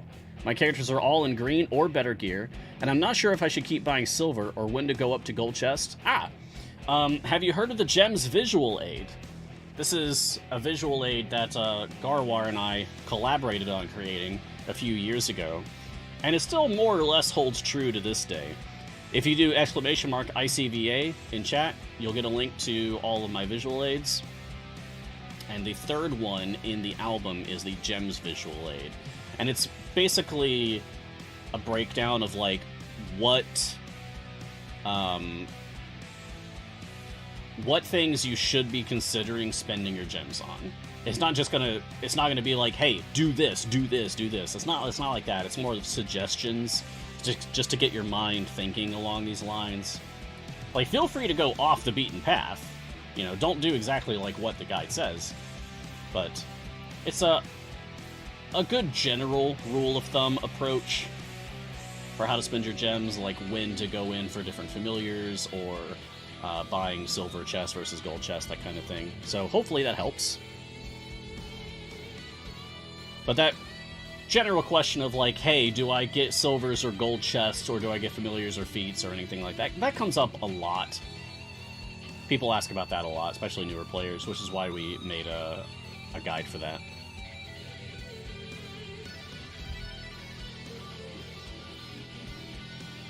And I'm glad to see you again, by the way. I'm glad that you're enjoying the game. Idiot Control someday. Does the ultimate cooldown work in the opposite for Spurt's ultimate? That's a great question. Is that even something I can check? No. Because my restriction on Trials Mount Tiamat is only times equals score of 10 or higher can be used. I can't put Spurt out here. I can't check that. Can anyone else who might have a trial open, or maybe you just know, can anyone else possibly confirm whether ultimate cooldown reduction that you get from, say, Delina or anyone else, if that is actually a bad thing for using Spurt? Like, if Spurt's ultimate cooldown is also reduced. Foolishina says, I think Gar says it does. Well, if Gar says it, then it's most likely true. He knows what he's talking about. Yeah, I would check myself. I'm in a good position to check, except the trial restriction forbids Spurt. He just doesn't have a strong enough sense of presence. So no Spurt today, unfortunately. Lurker Ben, question. For favor farming, does the position in the storyline matter? Is the gold drop rate in Mists of Ravenloft higher than in the Mad Wizard? No. No, it doesn't matter where you go in the campaign. Which is why a lot of people go to the earlier stages. It's usually the first, second, or third adventure that ends up being the popular one for people to go to for farming favor in a campaign.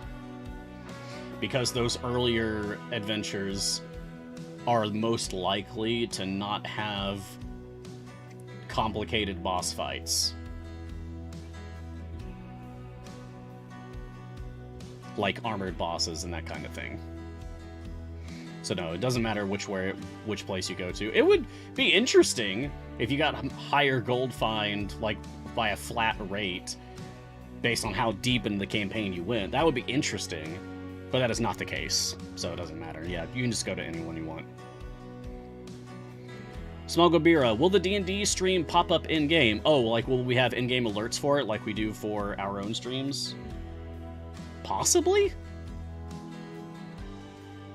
I'm not the one who decides. Probably. We probably will. Lauren or Dylan would probably know. I can just ask them after the stream.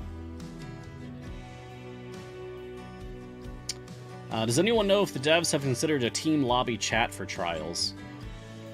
I think that they have talked about that they've considered it on Dev Insights, but that they don't want to do that.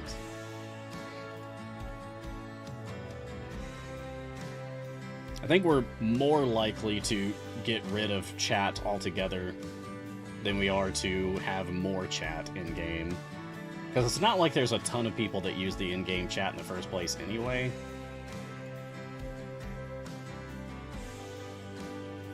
And a lot of these, like any conversations that you might need to have, you can do on Discord or Reddit or whatever. Like a lot of people will orchestrate their Trials groups using Discord. Because you can just make your own thread.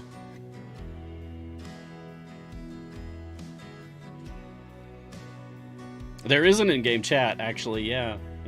This little chat bubble in the bottom right, if you click on that. Yeah, see? I bet a lot of people don't even know that this exists. Yeah. There's never a lot of people in there. Maybe like, I don't know, 100 or 200 people at the most.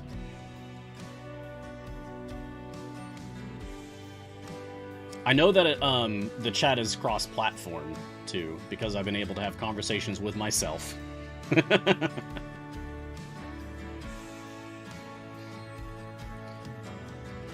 Mythic Priest, does anyone know if the jukebox music is safe for other non-C&E peeps to stream with? I don't know. Oh, someone's talking to me in the chat right now. Well, I don't want to open it up because someone might say a bad word, and I don't want that showing up on the screen. But I will actually sometimes go in there, like at least once a week. I used to do so more often. Like, I think a month or two ago, I was in there like every day. But I still pop in there from time to time. Well, shout out to the in-game chat. Hope y'all are doing okay today.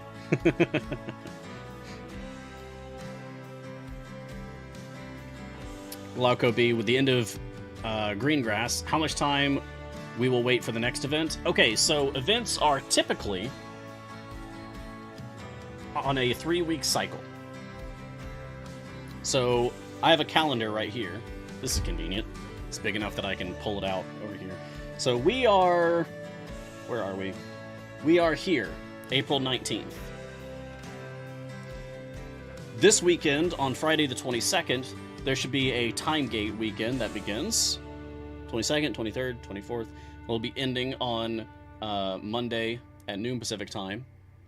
And then on the 27th, Wednesday, that should be when the next event begins at noon Pacific time. And then that will run for 12 days, and then end, and then there'll be a content update, and then a time gate weekend, and then the next event will start, et cetera, et cetera, et cetera, et cetera. Everything runs on a particular rhythm.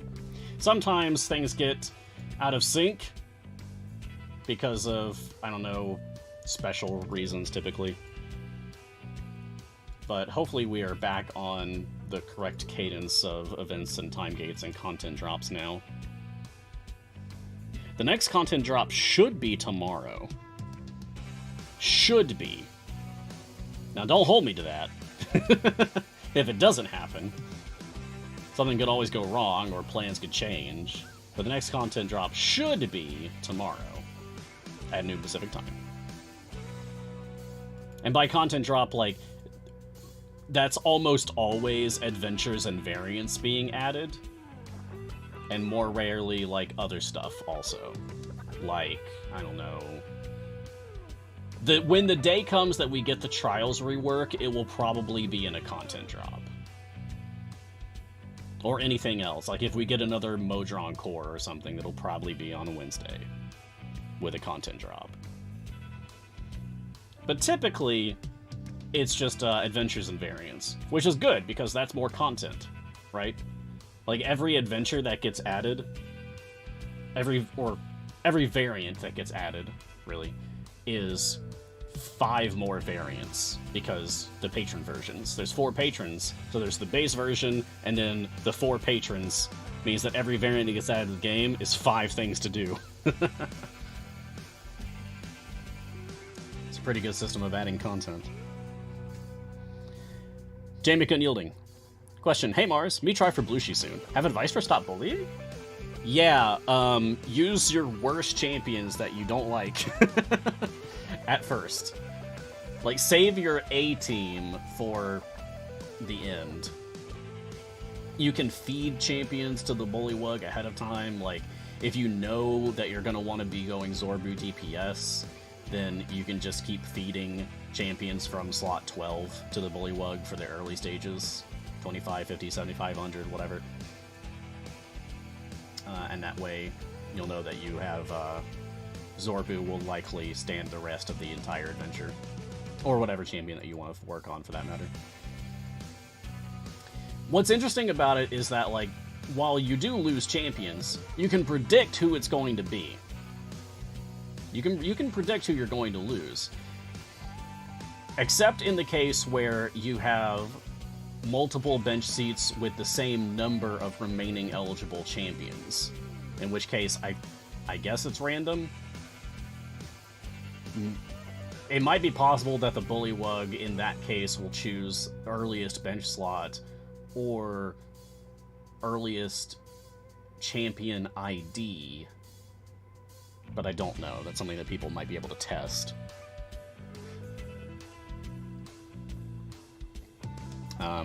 But yeah, just feed champions to the frog early that you do not care about, and that'll make the late stages much easier for you. Foolish Genius. Question, thoughts on New Capenna? Not interested. Lore in the world looks sweet. I respect it. I like the direction that Magic has been going in lately of just trying new stuff, trying weird stuff, whole new art styles, that kind of thing. Love that. That specific setting for the new set, not interested. It's just not my thing. It's just not. The last one that I got really excited about, other than the D&D set, Adventures in the Forgotten Realms, was Eldraine, because that was all fairy tales and folklore, and I love that stuff. That was super cool, and it got me into Magic again after years of not caring about it. But New Capenna, it's not for me. Other people will enjoy it, and that's cool. But not for me. Innistrad, yeah, Lyra, my partner, she loves Innistrad. So, like, all of the vampires and werewolf stuff, like, yeah, that was great. She was really into that, especially vampires, mainly. So, yeah, I bought her a lot of Innistrad cards for that set. I didn't care, but she did. Oh yeah, Kamigawa. Oh my god, yes. I almost did it. It's just that, like, I don't have that much money to burn on a game that I don't even play, you know? I like collecting the Adventures of the Forgotten Realms set. But that's it. I'm just getting the D&D cards. Because I don't actually play the game. I know how to play the game. I just rarely enjoy it. I love Magic. Like, I get really excited about it. I love Magic the Gathering until I actually sit down and play the game and then remember, like, oh, right, I'm bad at this. And then I lose, and then I get sad, and then I stop playing for years. I like cooperative games so much more than competitive games. It's an incredible difference. I've mentioned before, my favorite Magic game mode that I ever played was Arch Enemy, because I got to play with my friends against a common foe. That was fantastic. I loved doing that. If there was, like... If Magic the Gathering Arena introduced a cooperative campaign mode, where, like, I could buddy up with someone and we could play, like, I don't know, like Two-Headed Giant or something against an AI boss, I would absolutely do that. Oh my god, that would be so much fun. I would love that. I don't like fighting actual people because I get way too competitive and way too salty when I lose. I'm a bad loser. And it takes a lot to admit that, but it's true. Alright, Joe D, yay. I think Nova's a very cool champion, but she doesn't seem that good. No, she is. She's good. I get her in as early as possible for the brains. Am I missing something? No? You put her in as early as possible so that you can get all those brains. You might just need more gear to make your Nova really work. She's not going to be competitive against, like, Averin in her slot. Averin is monstrously powerful. Way too strong. Averin is way too strong. No one else can even compete with Averin for sheer power. Other than Averin, Nova is best in slot for her buffing potential. So, like, if you want an awesome tank in slot 11, you go Nova, and you get her in as early as possible. Dragonmaid's not bad either, honestly. Oh! Smuttick says, for me, Nova is E3 better than Averin if I push for 1k. Wow! That's awesome, Smuttick. What's like your average item level on your Nova? And I'm assuming you've got, like, epics in all the right places at the very least. That's very interesting. It is rare that I have heard people say that their Nova beats out Averin. It's not the first time that I've seen someone say that, but it's rare. Nova 57, Averin 62. Really? So wow, your Nova actually has lower item levels than your Averin. Old Man Master says Nova beats Averin around area 1200 to 1300. See, that's my problem.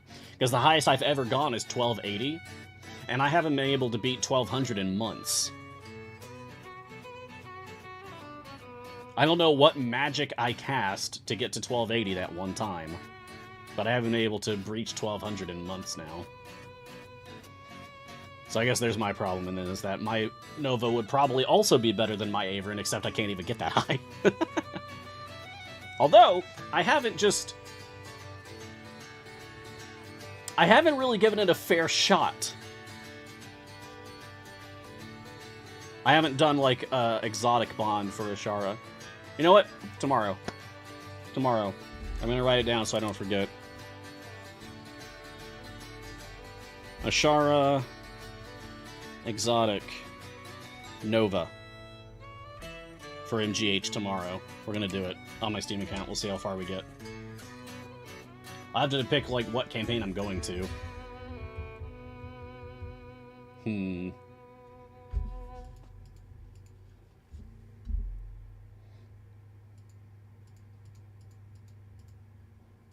I suppose I will just let... Nice! The 5th one landed on Dragonbait with male non-binary. Dragonbait is male, so that worked out beautifully. So we've got all 5 Celestial Puzzles fulfilled for Shaka. That's fantastic. I suppose I will let my Mad God adventure for my Epic account run until tomorrow so that we can finish it on stream tomorrow morning. Because I want y'all to be here when we actually finish this one. I'll just switch to a secondary party to do other things, and I'll go back to Icewind Dale and keep playing through that.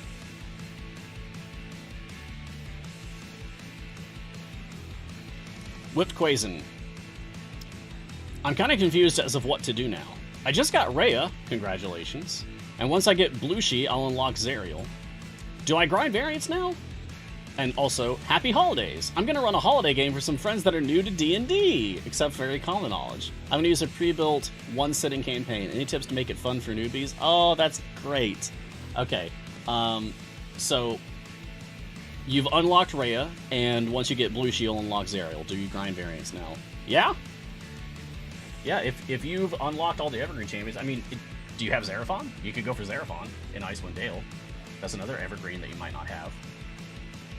And of course, like Azaka and Dragonbait and Drizzt. And Ikoria. Anyway, well, like, unlock all the Evergreens if you don't have them all yet. And then, yeah, just start grinding variants. Coffenia just finished Bully for you! Congratulations. Only for you! Enjoy that Blushi. But Whip Poison's other question was, any tips to make a D&D game fun for newbies? Keep things moving along. Don't get hung up on the rules that it slows the game down, right? Because it's not fun if you spend 10 minutes looking up the exact mechanics of a piece of armor or something. Just make a judgment call and keep the thing moving. That reinforces your position as the Dungeon Master anyway, because at the end of the day, the Dungeon Master's rules calls beat whatever is in the book. Rule 0, you know? It's a game. Remember that. That's a very key element of it. It's a game. Everyone should be having fun if they're playing a game. That includes you. You are also a player. And your players are going to feed off of your emotions. If you're excited about something, it's more likely that they're going to be excited about something. If they can tell that you're not having a good time, it will probably affect their mood too. So, like, try to keep things, you know, lighthearted, fun. Remember, you're there spending time with people that you care about. As long as you keep that in mind, you're going to be okay. This is my jam. Good to see you, Snob.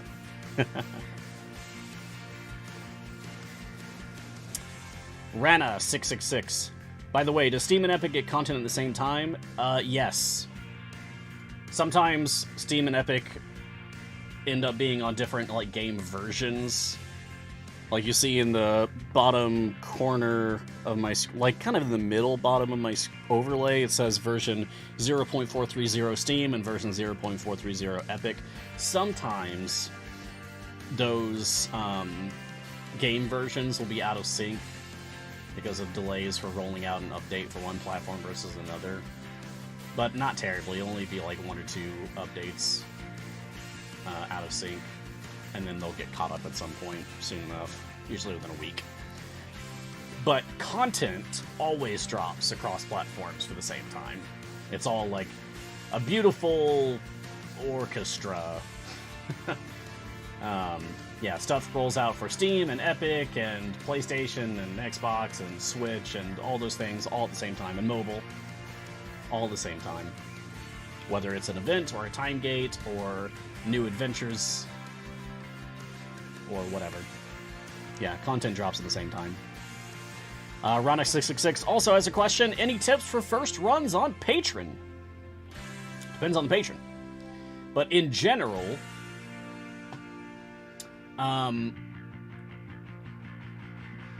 you might want to do a free play for your very first patron run instead of doing a patron variant, just so that you have some adjustment period that way. Because it might surprise you, like, which champions that you have available and which ones are restricted. And doing free plays for the patron will give you a chance to get accustomed to the restrictions that are being forced upon you. And you can kind of puzzle out, like, okay, this DPS is a pretty good choice for me. Not my usual thing, but I can go for this one. Like, I'm an Ashari DPS main, currently. And if I start doing Mert patron stuff, well, I'm not allowed to use neutral people. And Ashar is neutral. So I gotta use good or evil people, so I'm gonna have to come up with a different DPS to use, probably Zorbu. And then build formations around that. So, free play is probably a good way to earn some currency and get some challenges done while also experimenting with your formation design, because it will be different. And then when you're ready to start doing patron variants, choose carefully. Don't just run to the earliest patron variants available in each campaign, because they might not be the easiest ones. They might be very difficult, in fact.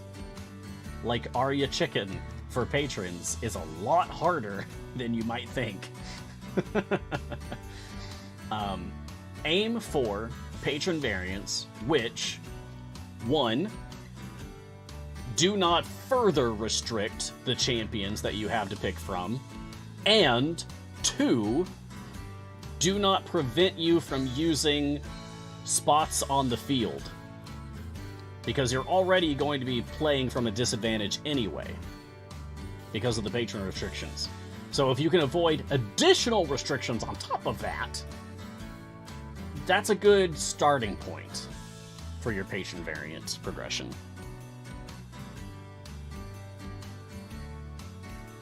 Yeah.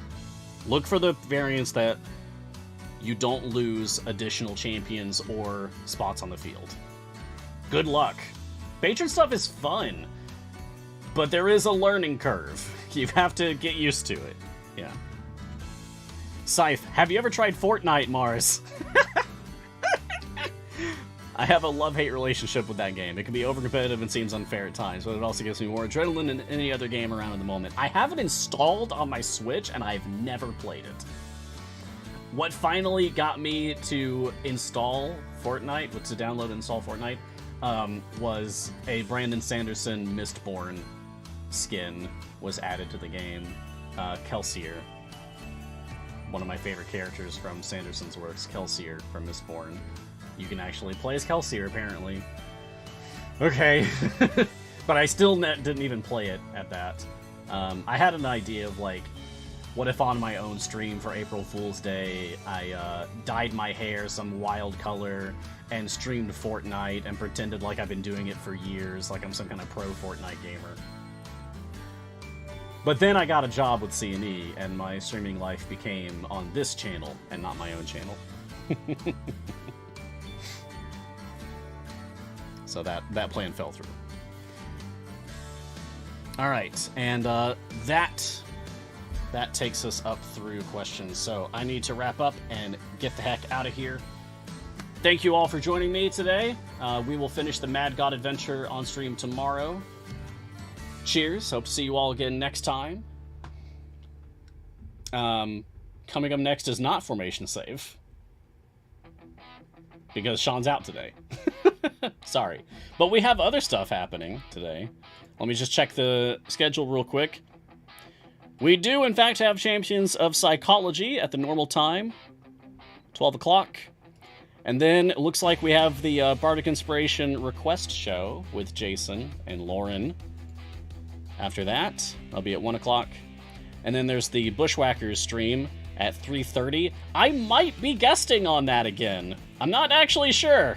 I gotta check in with Nick about that one. I might be guesting on that one again today. Stay tuned, I guess. Yeah, anyway. Follow Idle Champions on social media. Find me on Twitter at Ryan Blake Hall, but please call me Mars. And thank you to Codename Entertainment. Thank you, Jordan and Salem, for moderating, producing, and catching questions today. Makes my life a lot easier. Thank you, everyone, for watching, and for your well wishes, and for your time and attention. Wherever you are in this multiverse, be safe, be kind, have fun, get weird with it. Safely. And until next time, look sharp.